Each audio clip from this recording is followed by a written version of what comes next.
Hi everyone, I'm Gary Summers and I'm here today again to continue our interview series with another wonderful guest and a very compelling interview because I met Tina Davies a number of years ago, and I'll just give you a little bit of background on Tina before we actually get into the interview. Tina Davies is the president and founder of Richard's Legacy Foundation for Survivors of Suicide Loss. Born and raised in Edmonton, Alberta, she moved to St. John's, Newfoundland with her husband Kim in the year 2000. Having lost their eldest son, Richard, to suicide at the age of 18, she decided to start a support group for survivors of suicide loss. That was 18 years ago. Tina is also vice president of Assist NL, Applied Suicide Intervention Skills Training, which she does on a regular basis, and teaches workshops for suicide prevention, intervention, and postvention. She speaks about suicide across the Atlantic provinces and is the steering committee for the she's on the steering committee for the Community Coalition for Mental Health Newfoundland and Labrador. She is also on the Government of Newfoundland and Labrador's Life Promotion and Suicide Prevention Working Group since its inception 5 years ago. Tina lives in Outer Cove with her husband Kim and their dog Hope. Good to see you again. It's good to see you, Gary. Always good to see you. So, Tina, before we get into this, and the last time we spoke, I just found it so compelling about how strong you were, and I know it wasn't always that way. So just give our viewers a high-level idea as to what you're going to talk about today. Well, basically, I'm going to talk about suicide, various aspects of suicide, how to survive suicide loss, and the need that we have been working for, many of us have been working for, to have a plan for this province, and that plan was announced just a couple weeks ago. And that goes back quite a few years. Sure. So, you know, there have been people working, but it's not always out there in the news. But we've been working on it. What can I say? We lost Richard. He was 18, and when we moved here, there was nothing here for support for after the suicide, which we call postvention. So once I got strong enough, and it took me a couple of years after we moved here, 3 years to be honest, and I really attribute my healing to the people here, and of course the ocean. And so then I knew that I had to give back. That's just the way it's supposed to be. Yeah, it's the way it's supposed to be. So I started that support group in 2004, and it's still going. We meet every Monday night at 7:30 in the LifeWise, formerly Channel Building, Right, West End office. Yeah. And my God, and I'm busy teaching workshops. I just finished another one today, assist workshops, the Applied Suicide Intervention Skills Training. I teach Safe Talk. I'm on the list to be trained as a Suicide to Hope trainer. There's no one here in the province that does that, but that's a program that deals with those who have attempted suicide and survived. Okay. It pretty well speaks for itself. Sure. From suicide to hope, you know. Right. Because like I say, you know, without hope, we're lost. Hey. So tell us about Richard's Legacy Foundation, how it came about and what you do. Well, basically, I started the group in 2004, just the support group. And I started to talk to people who've lost someone. They started, word of mouth, calling me. So I would get calls when people have just lost someone, you know, and the police will be leaving and I'll be walking in. Because I left my card with the RNC and RCMP, and when they attend out a suicide, they can leave my card. So people call, and you need that because Sure. because you're just Well, where do you go? Yeah, and you're not yourself. You're Right, sure. You're totally devastated. Sure. When Richard died, and all of a sudden, my house was full of paramedics and police officers, and I thought, oh my God, I have to make coffee because you have guests, and I couldn't remember where I kept my coffee. And you found Richard? Yes, myself and my younger son, James, who was 16 at the time, we found him. He had hung himself in the bathroom downstairs. So yeah, it was. How does it feel talking about that now? Now, there are days that I can talk about it and I'm okay, like right now. Yeah. There are days where I talk about it and I have tears running down my face. It's something you live with, isn't it? Yes, oh yes, it's something that you get through. You never get over. You don't get over.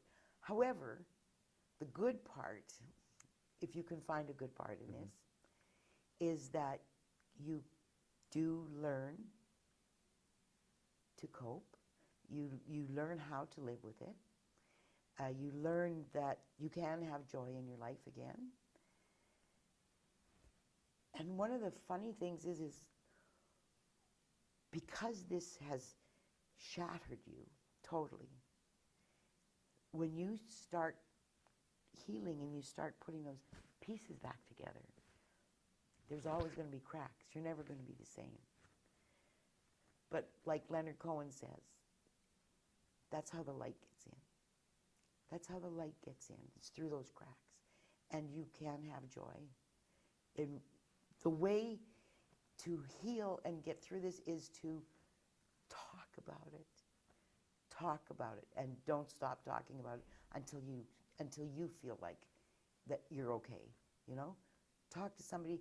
And the best part is to talk to somebody who understands. So another person who has lived experience.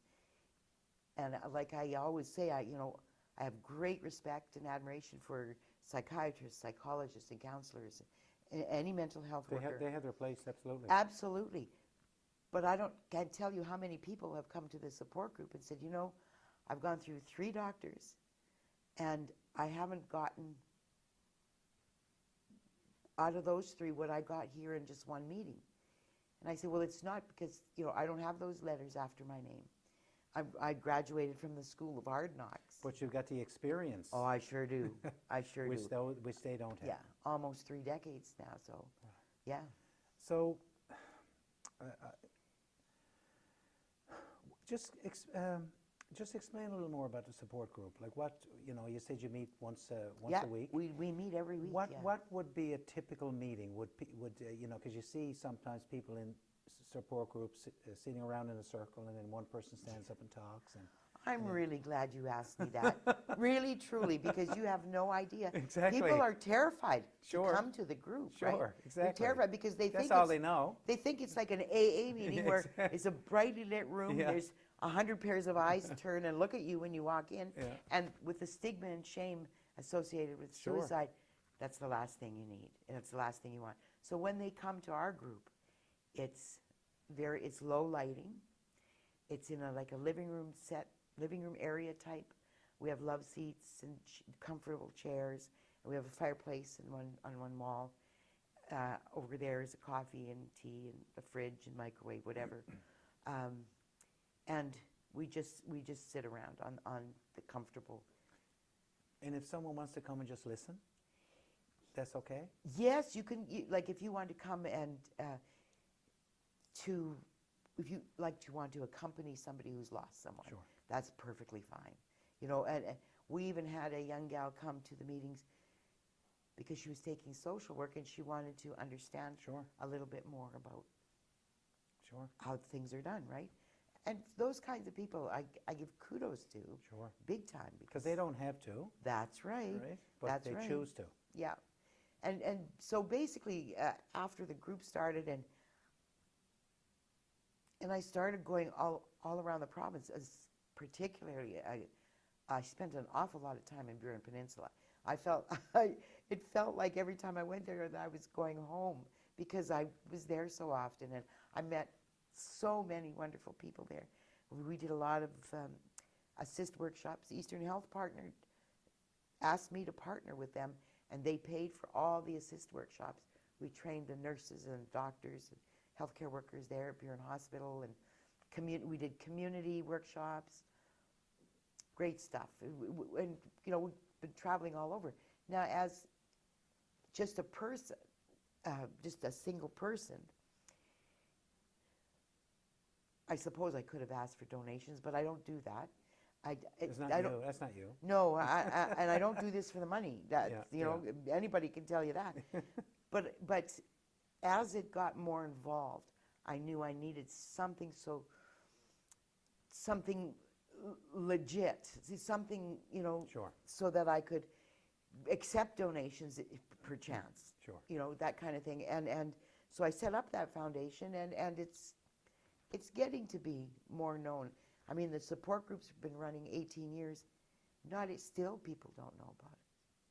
But you hear Richard's Legacy Foundation and then what that entails, and then they find out about the support group. So it also helps spread the word. Absolutely. And that's what I'm all about, spreading the word. So what can you tell people who are grieving the loss of someone who's died by suicide?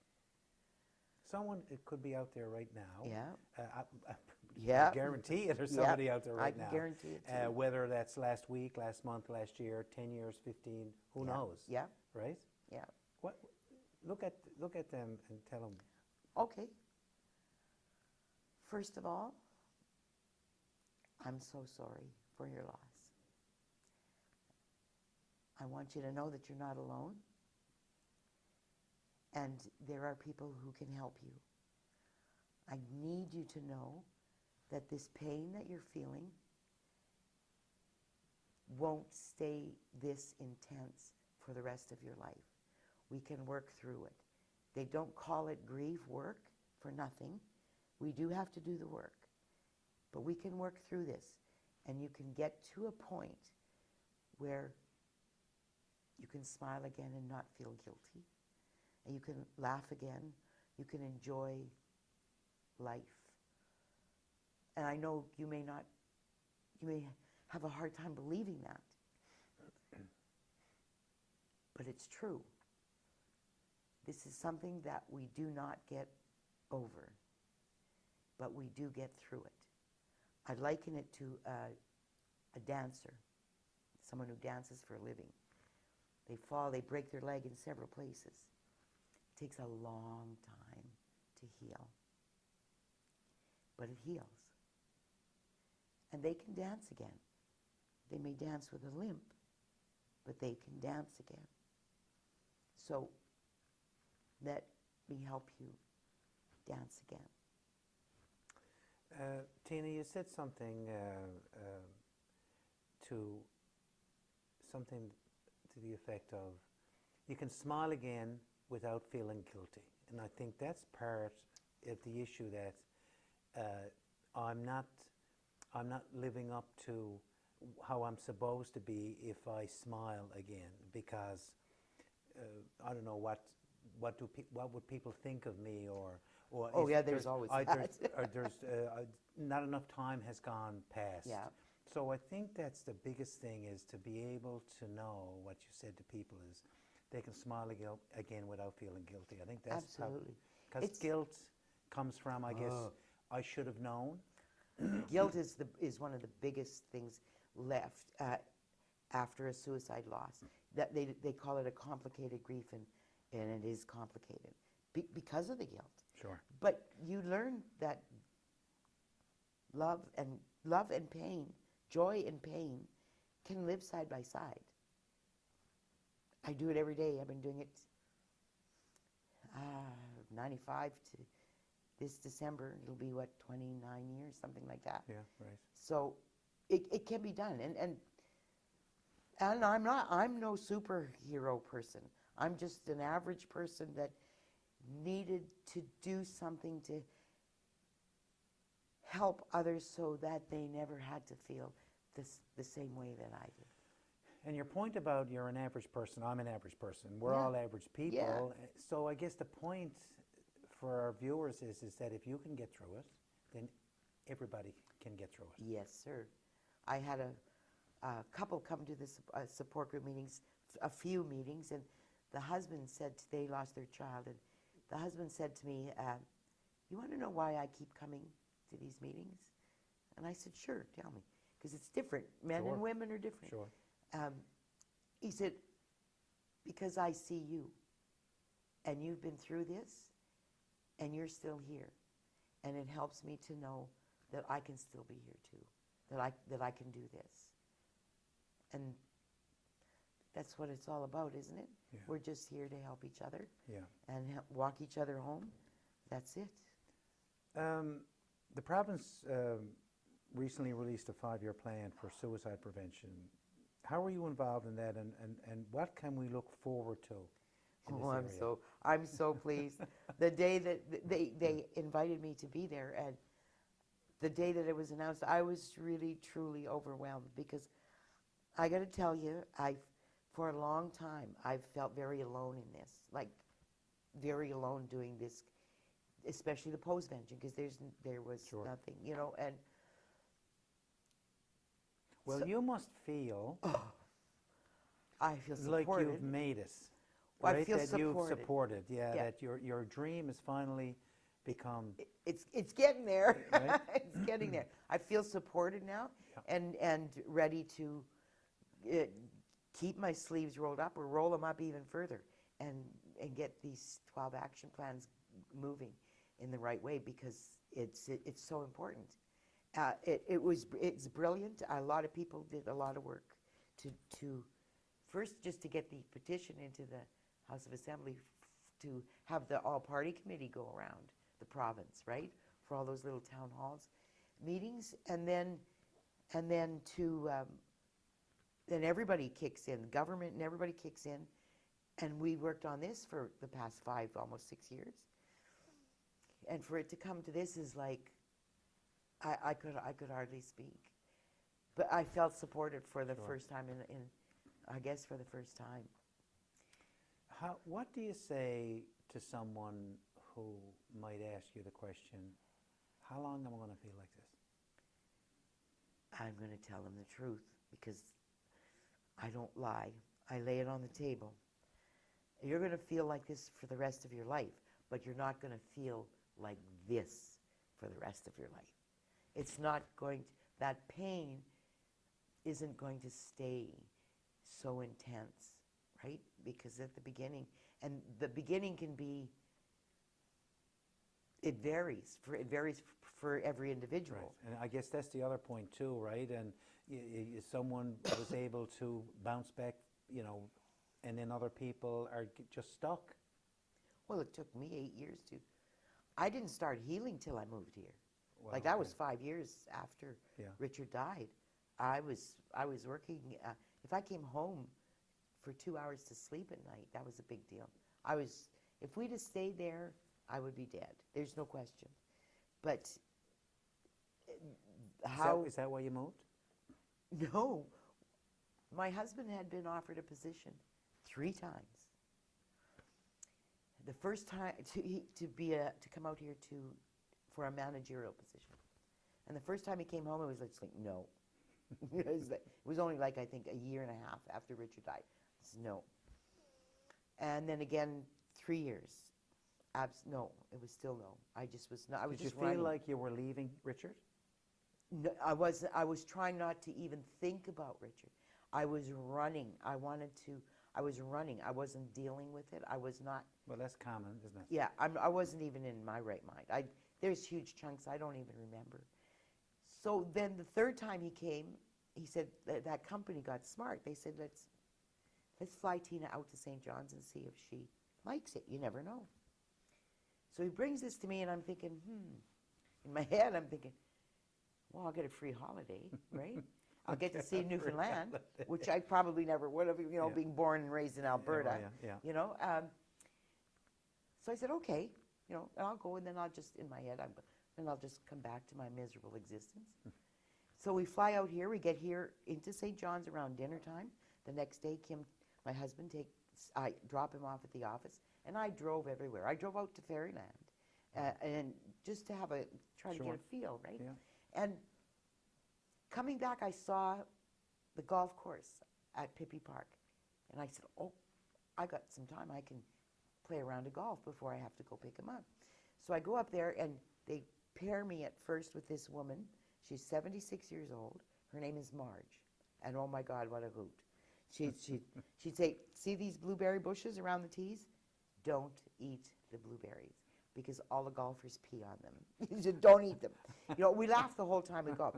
But then they told us there's 2 gentlemen waiting at the first tee, and of course the 4 of you will golf together. We said, sure. So we go and we introduce ourselves to these 2 gentlemen, and I kid you not, their names were Richard and James. Richard and James are my 2 sons' names, and Marge is my mother's name. Richard is Richard Kennedy that sells real estate here. Yes, okay. And the James I never saw nor heard of him again. But the hair in the back of my neck stood up, Wow. and I thought, oh, I'm supposed to be here. So when I picked him up at the office, we went home. We were staying at the staff house and made supper, and we were sitting down eating, and I said, okay. And he said, okay, what? I said, okay, let's do it. Let's move here. Well, he fell off his chair because it was only the first day, and they had this whole week to try to convince me. And that golf meeting Yep. was the turning point. Oh, when I met Richard and James and Marge, yeah, that'll do it. You can't get a bigger, unless a bolt of lightning hits me, to say, Tina, pay attention. The universe Is trying to tell you has a something. weird way of telling you yeah. things, doesn't it? Oh, yeah. Tina, we finish off. Yeah. Just talk to our viewers now, particularly those who are going through this.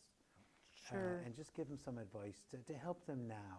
Okay, yeah. Because you've always got your support group, and Yeah. we'll put a slide up at the end Yep. with your contact information Perfect. if people want to talk to you. So Yeah. the floor Okay. is all yours. You're not alone, okay? You're not alone. I know you feel like you're alone, and I also know that you probably feel like you're going crazy. You're probably forgetting things a lot. A lot of things. Don't want to get out of bed, can't sleep, sleep too much, can't eat too much. You feel like you're losing it, perhaps early onset Alzheimer's. You're not. It's grief. Unfortunately, we can't pick this up and put it in a box and wrap it with duct tape and burn it, which I would dearly love to do. We have to work through this, and we can do this. We can work through it, and we can work through it together. Don't be ashamed. I always tell people who come to the support group before they leave after their first meeting, there's 3 things I want you to remember. It's not your fault. It's not your fault. And it's not your fault. So come and talk with us. We get by with a little help from our friends. Tina, wonderful. Thank you very much. Thanks, and Gary. thanks for and I know you're busy, but thanks for taking So the are you. time. Thanks for taking the time. But when you do something you love, Yeah, you're not busy. Yeah, no, it's not work. Yeah. This is not work. This Yeah. is Yeah. this is my purpose. Yeah. And Thanks it's great so to much. find you. Oh, listen, you're welcome back. You're welcome back anytime. Anyway, that's it, everybody. And again, I'll put Tina's information slide up right at the end of this interview, so you can contact her and reach out and talk to someone who can get you through probably the most terrible thing that you Yeah. will probably ever go through in your life. Absolutely. That's it for this interview. We'll be back again with another interesting guest. Take care and bye-bye.